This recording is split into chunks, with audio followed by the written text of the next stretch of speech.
안녕하세요. 매일 말씀 묵상을 함께하는 성태동 부목사입니다. 오늘 우리에게 주신 하나님의 말씀은 예레미야 28장 1절에서 9절까지 말씀입니다. 함께 말씀을 읽겠습니다.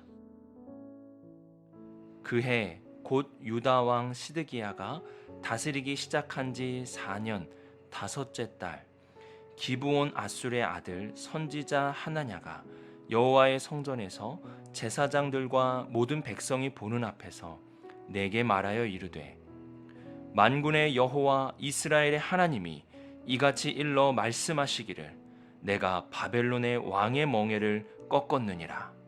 내가 바벨론의 왕 느부갓네살이 이곳에서 빼앗아 바벨론으로 옮겨간 여호와의 성전 모든 기구를 2년 안에 다시 이곳으로 되돌려 오리라.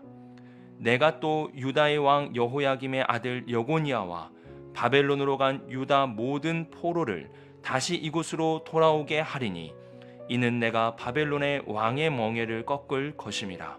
여호와의 말씀이니라 하시니라. 선지자 예레미야가 여호와의 성전에 서 있는 제사장들과 모든 백성들이 보는 앞에서 선지자 하나냐에게 말하니라. 선지자 예레미야가 말하니라. 아멘. 여호와는 이같이 하옵소서. 여호와께서 내가 예언한 말대로 이루사 여호와의 성전 기구와 모든 포로를 바벨론에서 이곳으로 되돌려 오시기를 원하노라. 그러나 너는 내가 내 귀와 모든 백성의 귀에 이르는 이 말을 잘 들으라. 나와 너 이전의 선지자들이 예로부터 많은 땅들과 큰 나라들에 대하여 전쟁과 재앙과 전염병을 예언하였느니라. 평화를 예언하는 선지자는 그 예언자의 말이 응한 후에야 그가 진실로 여호와께서 보내신 선지자로 인정받게 되리라. 아멘.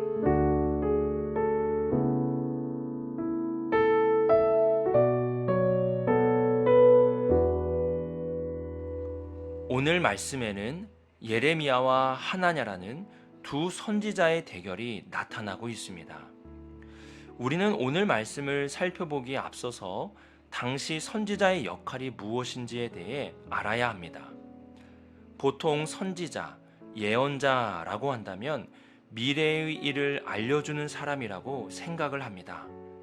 하지만 더글라스 스튜어트라는 구약 학자가 예언서에 나타나는 많은 형식들을 연구하면서 예언서에는 미래와 관련된 성경 구절이 고작 8%밖에 되지 않음을 알려주었습니다. 선지자는 미래의 일을 예언하기도 하였지만 주된 업무는 미래가 아니라 현재였습니다. 하나님의 말씀을 기준으로 해서 그 말씀을 떠났을 때 올바른 길로 걸어오라고 외친 사람들이 바로 선지자들입니다.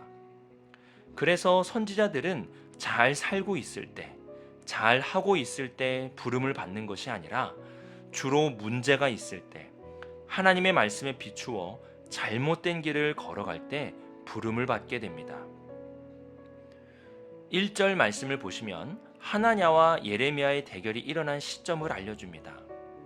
그해 곧 유다 왕 시드기야가 다스리기 시작한 지 4년 다섯째 달입니다.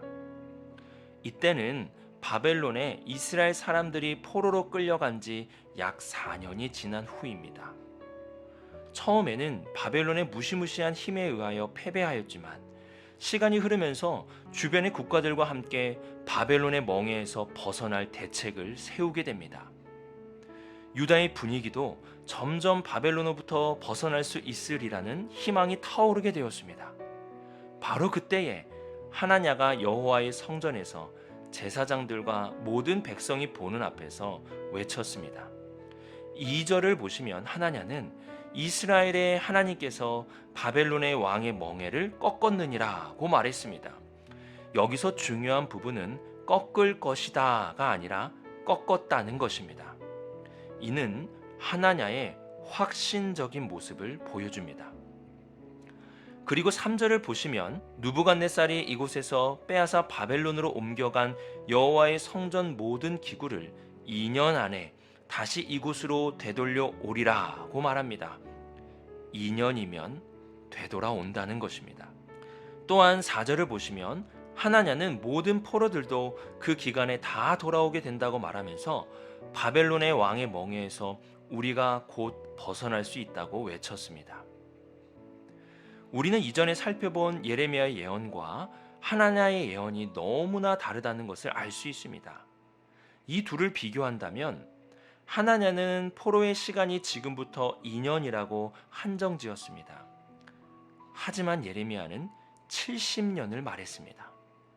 그리고 하나냐는 바벨론 왕의 멍에가 꺾였다고 예언했지만 예레미야는 그 멍에를 써야 한다고 말하였습니다. 우선 예레미야는 하나냐의 예언을 듣고 6절에 보시면 아멘이라고 말을 합니다. 예레미야도 유다의 백성으로서 하나님께서 포로들을 되돌려 주실 것과 성전의 기구들이 다시 돌아올 것에 대해서는 아멘하였습니다. 그러한 일이 일어나기를 간절히 소망했기 때문입니다. 하지만 하나냐의 예언에 대하여 문제가 있음을 지적하는데요. 8절을 보시면 예레미야는 선지자들의 역할이 주로 무엇인지에 대해서 말씀하고 있습니다. 예로부터 선지자들은 많은 땅들과 큰 나라들에 대해 전쟁과 재앙과 전염병을 예언하였습니다. 이는 자연 현상을 예언했다는 것이 아니라 하나님의 말씀에 대해 불순종하고 떠난 자들에게 심판을 외쳤다는 것입니다. 그들이 잘못된 길을 걸어가고 있다는 사실을 알게 해주는 자들이 바로 선지자였기 때문입니다. 하지만 9절을 보시면 평화를 외친 선지자들에 대해서는 그 말이 응한 후에야 진실로 여호와께서 보내신 선지자로 인정을 받는다고 말합니다. 이 말씀은 신명기 18장 22절을 인용한 것인데요. 만일 선지자가 있어 여호와의 이름으로 말한 일에 증언도 없고 성취함도 없으면 이는 여호와께서 말씀한 것이 아니요 그 선지자가 제 마음대로 한 말이니 너희는 그를 두려워하지 말지니라. 신명기의 말씀은 거짓 선지자들의 모습을 분별하는 것으로 예레미야는 평화를 외친 선지자는 하나님이 명하지 않은 말, 사람들이 원하는 말을 할 수 있기 때문에 그러할 가능성이 크기 때문에 분별이 필요하다고 말한 것입니다. 그 말이 응한 후에야 그가 전한 말씀이 하나님의 말씀인지 분별이 가능하다는 것입니다. 우리는 유다의 역사를 알고 있기 때문에 하나냐와 예레미야 중에 누가 진정한 선지자인지 알고 있습니다. 평화를 외친 하나냐인가? 회개와 심판을 외친 예레미야인가? 진정한 선지자는 심판과 회개를 외쳤던 예레미야였습니다. 우리가 선지서를 읽을 때 가져야 하는 마음가짐이 있습니다. 선지서는 우리가 잘하고 있을 때 들리는 말씀이 아닙니다. 선지서는 우리가 잘못된 길을 걸어갈 때 들리고 읽혀지는 심판과 회개의 말씀입니다.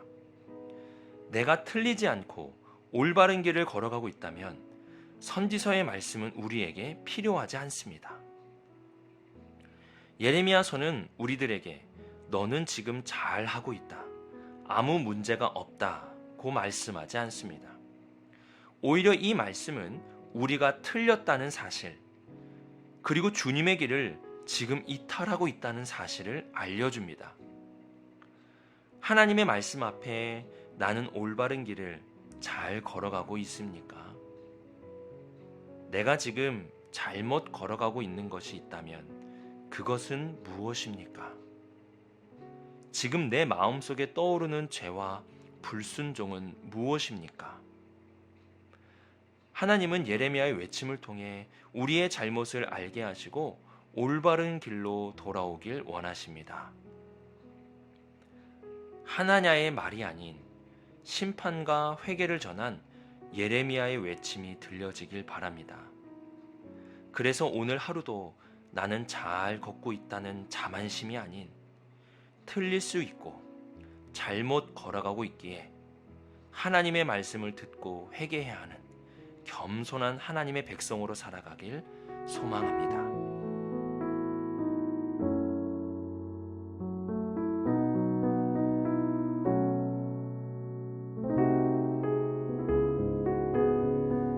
오늘의 말씀을 기억하면서 기도드리겠습니다.